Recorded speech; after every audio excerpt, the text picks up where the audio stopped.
As always, every week, the man, the myth, the legend that is Ian Rapoport, kind enough to join us here at our Slomin's Look Around the NFL. Good morning, sir. How are you doing, my friend? What's up, man? How are you? Very good. Can't complain. All right, Ian. It looks like the accusers are, the numbers going up. We went from 22, 23 now, 24 is coming. I immediately, listen, I was never on the Watson bandwagon down here in Miami. I've been steadfast. I think if you give Tua what he needs, I think he'll be fine. So I never was that guy that was off the bandwagon. But I'm really glad that the team, the Dolphins over the last 20 years have had enough crap that they've had to deal with. I'm glad they're not dealing with this now. Ian, this thing, it's Cleveland may have made a deal, but man, they are far away from in the clear on this, right?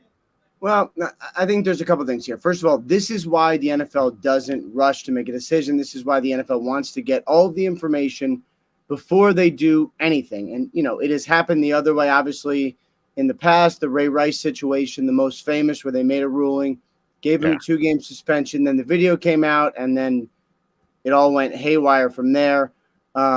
Josh Brown, the Giants kicker, similar situation. Believe that was a 1-game suspension. And then I think it was some diaries came out. Yeah. And then it all went haywire there. So this is why the NFL wants to take its time. I think everybody knew this was a possibility, including the Browns, I believe. But, we'll see if this ends up affecting things. I mean, we don't know. I know that most of the investigation is essentially over. Watson has been speaking to the NFL. They talk to him. They come back to him. It's a little bit of a back and forth. But I think they all want to consider all the evidence. So we'll see if this, affects things at all. But we're not going to know because we don't even know what the ruling is going to be. And I know you're going to see some things like, should get this many games. The reality is nobody really knows. Yeah, but it almost seems like there are games coming, right? He's gonna be suspended for something because the NFL. I mean, it's hard for them to look the other way in today's world. They're not going to be able to do that. So now on the flip side, if you're Baker Mayfield in a twisted way, you're kind of hoping there's a suspension, right? Because now I don't know if Baker, thinks this way, but at least logic tells me if I'm Baker Mayfield, man, I'm hoping there's a suspension. Why? I say that because that team may be the best stage for him to showcase his skills for whatever the suspension is, 4, 6, 8 weeks. Those are 4 to 6 to 8 weeks that Baker can go out there healthy with a really good team, go out there and showcase and build his own value. Now, I don't know if he looks at it that way or he wants to be, a complete jerk and fight it and just force a trade out of there or something when there really isn't anything out there. But the Baker situation, it's interesting with the way this thing might develop. It might turn out to be, even though they casted him aside, it still might turn out to be an opportunity for him. Yeah, and this is kind of what I've been saying. I remember I said it on the draft broadcast, and everybody looked at me sideways. Look, we have seen this before where a player voices frustration or has to be traded or somewhere in between, and somehow, some way, the teams or the players work it out because it's better for both sides. This could actually be a situation where it's better for both sides to do literally nothing. Here are the reasons. The Browns are already paying. It's $18 million. Right. Unless someone can take on the salary, which, I think the Panthers were willing to do, but they weren't able to come to a deal. The Panthers were willing to take on some, but they weren't able to come to a deal. That has to make sense. But if you're the Browns, if you have someone who has literally led you to the playoffs, if you can get over the situation and everyone can say, all right, we can agree to disagree, but it's better for both of us separately to be together, that makes sense. Like if you're Baker Mayfield and let's say it's 8 games for the sake of argument. Let's say they go 6-2. Does somebody go, you know what?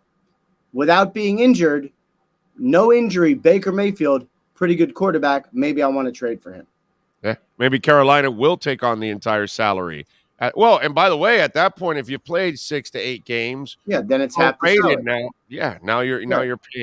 you're paying less, and you're making it so. It's kind of interesting how a terrible situation could end up becoming an opportunity for Baker. I hope he sees it that way because he's really in a no-win situation right now. Yeah. But at least he can find a way to win it out of there. We'll see if he's able to do that. All right, the Lamar Jackson situation, really odd.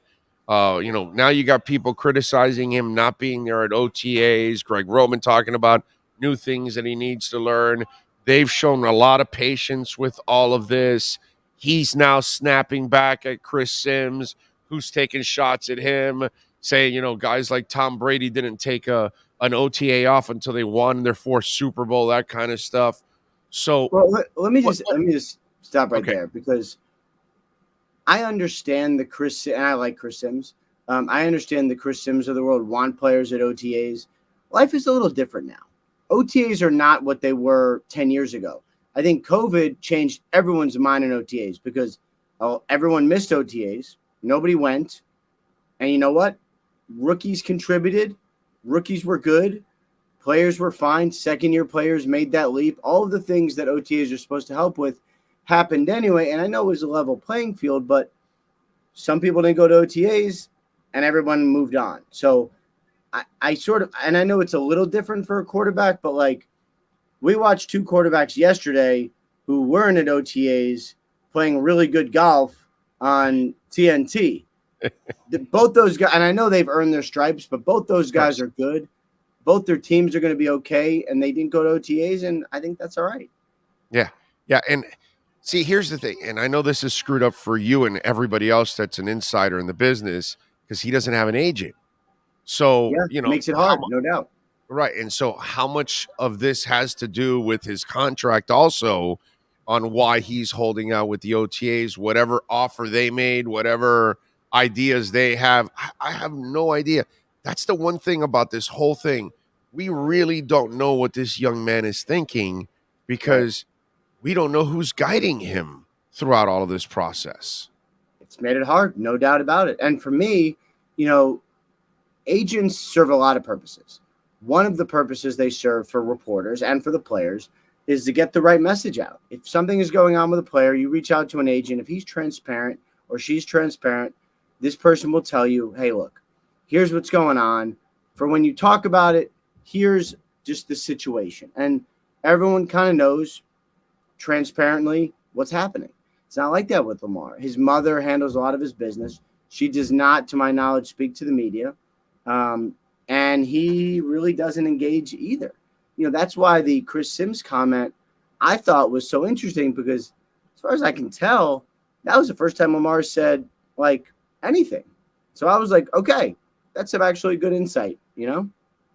So let me ask you on the other side of it, what are the Ravens thinking? Because, see, personally, for me, I'm not big on committing to this kind of an offense and this kind of a player on a long term basis. You've kind of seen it already for 4 years now.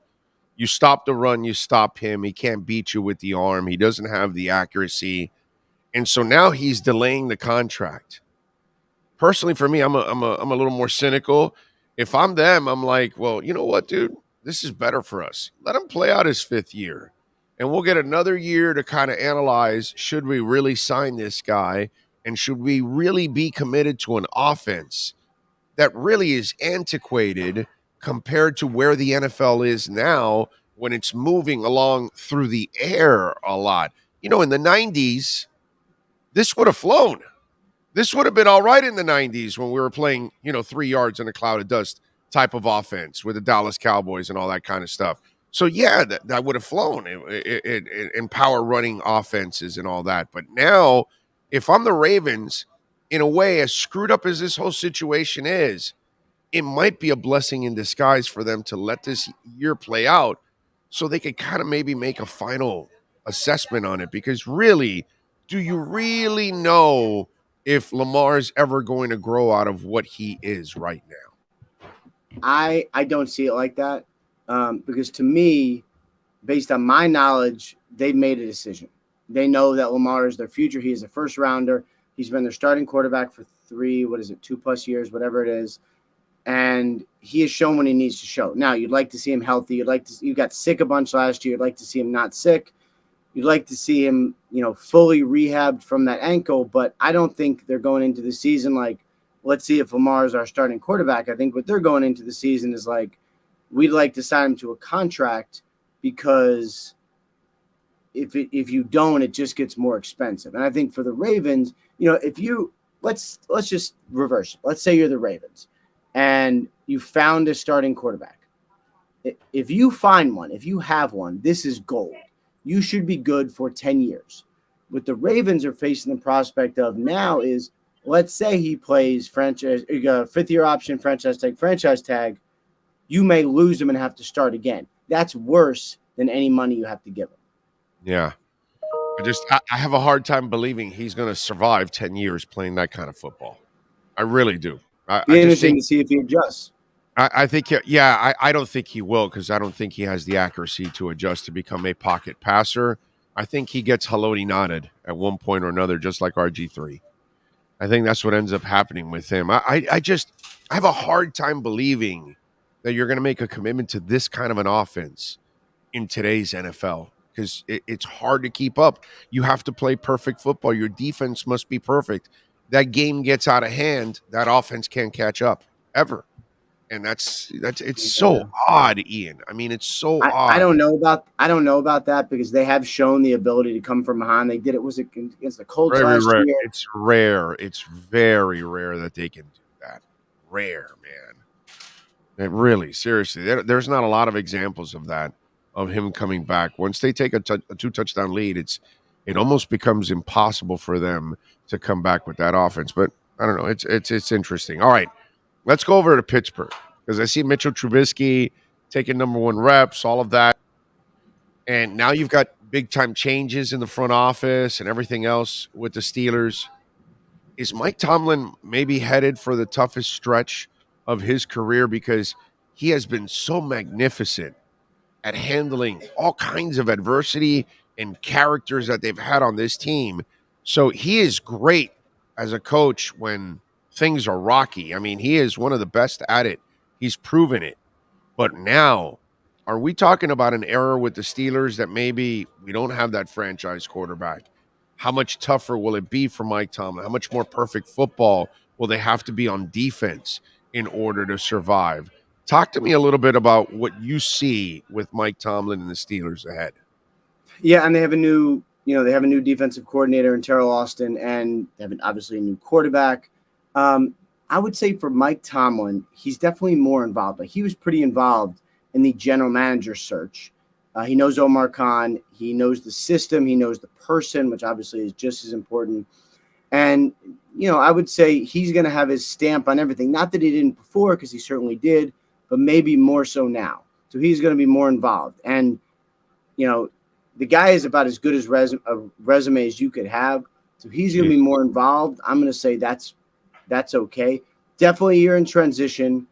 But for teams in transition, assuming the quarterback play can be fine, just okay, I think they should be as good as last year, maybe better. Who do you like Trubisky to win that one? My guess is to start out, yes, because usually we've seen, unless the rookie is exceptional, usually the veteran starts as a placeholder and then we'll see how long it takes. What did you hear from him in Buffalo? What is it that he did in Buffalo that people started to build a little bit of a buzz for him, thinking that he could possibly cross that threshold? I don't think it was what he did in Buffalo. I think it was more people saw the Bears situation transpired. Coaching by the end was not great. Obviously, everybody got fired. So I think people look at the raw materials and they go, hold on, we blamed Trubisky for this previously.